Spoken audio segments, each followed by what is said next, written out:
One thing that's always gonna ruin a night out is insecure women and women who don't know club etiquette. Let me tell you what happened to me yesterday. It happened to me twice in the same club. And at this point, you guys are not gonna believe me because I have so many story times about women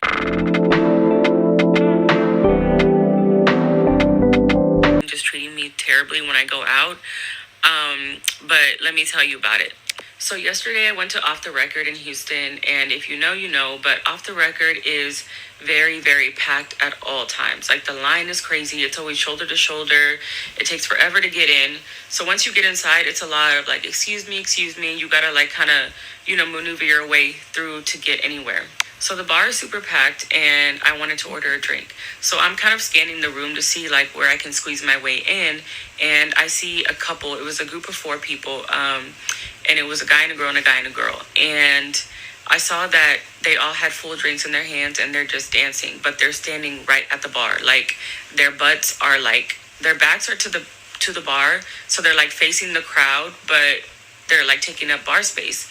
So I walk up to one of them and I tap the guy on the shoulder and I was like, "Are you ordering a drink?"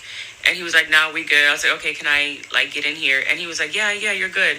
So he kind of moved forward and his girl was like, they were kind of like grinding on each other. So he kind of just like moved her forward and let me in. I was like, "Thank you," whatever. He's like, "No problem." So I'm standing there and I'm like trying to flag down the bartender. All of a sudden I hear, "Oh, hell no. Why'd you let her take my spot? Why'd you let her take my spot? So she's like reaching for me and her boyfriend or whatever is like grabbing her like, "Chill, it's fine, it's fine." So the entire time I'm standing there, it's probably like a 5 minute span of me like trying to flag the bartender down, ordering my drink and then getting my drink. The entire time I'm there, I hear this girl trying to get my attention and I'm completely ignoring her because I'm like, I don't want to start anything. I don't want to even interact with her. Like, I was just ignoring her because I'm like, there's nothing you can say. Like, I'm ordering a drink and then I'm going to move and y'all can have your spot back for whatever reason. But you're not supposed to stand at the bar if you're not ordering a drink. Once the bartender brings my drink, that guy and girl have made it up to like back to where they were at, but they're next to me now. So they're standing next to me. I got my drink and I'm about to turn around to like walk away. And all of a sudden I feel this huge splash on my legs and on my feet. And I look down because the girl was like really, really tiny. And she's like, "Oopsies." She completely splashed her drink on me. And I saw it from my peripheral because I just like saw like a wave of a hand and then I felt the splash. And she's like, "Oopsies." And she kind of smirked. And her man was literally like, "That's not cool." Like he was apologizing for me and he grabbed me napkins and everything. Meanwhile, the girl is like smirking about it. And at this point, I wish I was a fighter because that's something I absolutely would fight over. But that's just not like, if it was anybody else, I'm sure like they would have fought her. And stuff like that just does not make sense to me because it just screams immaturity and insecurity. Because what reason would you have to have beef with somebody who wanted to order a drink at the bar and y'all are taking up bar space? This video is already long, so I'm going to make a part 2 about the second. As someone who don't attend clubs, I don't like the vibe of a club. One thing I'm just gonna add is women have personalities, hey? The same way men as well have personalities of their own, women as well. And even I have had bad experiences with women. Have also had good experiences with women, and I try to balance my experiences with both genders as well for health reasons. You're right, because I don't blame the women as well, mind you. I don't blame the women as well who don't get along with men. They don't want to interact with men in any way, but I do. Why do I do that to myself? I like to check in on things, like to see if things have changed, if the thinking patterns have remained the same. Like, I really want to see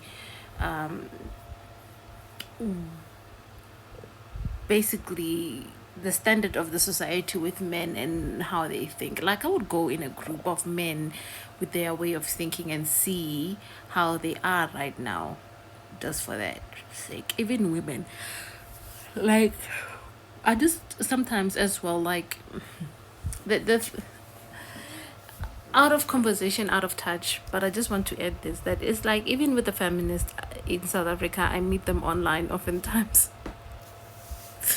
I don't meet actual feminists on ground doing the work. I meet them online.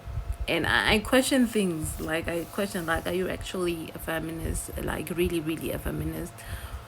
Or you're a feminist who caters to men? Because that's exactly the feminism that exists in South Africa. Let's bring it back to the context of club.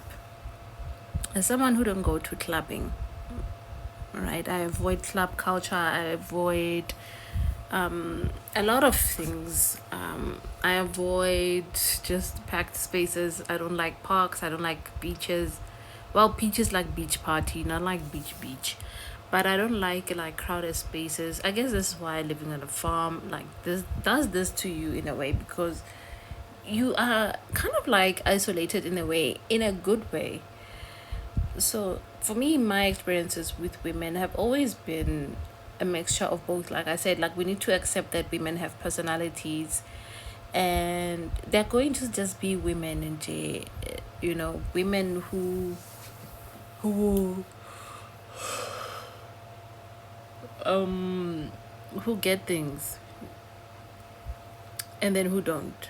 We need to be okay with that, and we need to have allow women to have different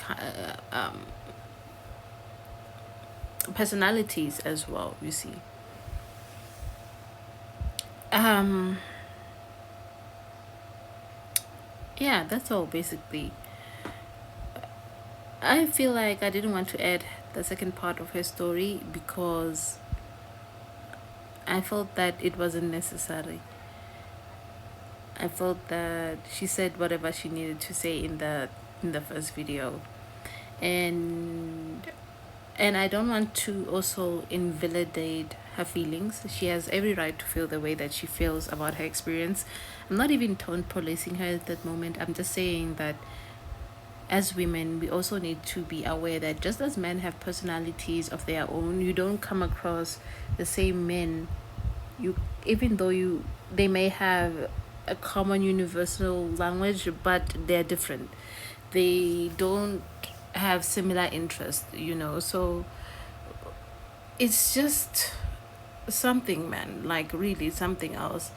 It's really weird, wild, and on top of that, I just felt like oh, so tired. But you get the point, guys. If you enjoyed today's video, give it a thumbs up, and I'll see you in my next episode.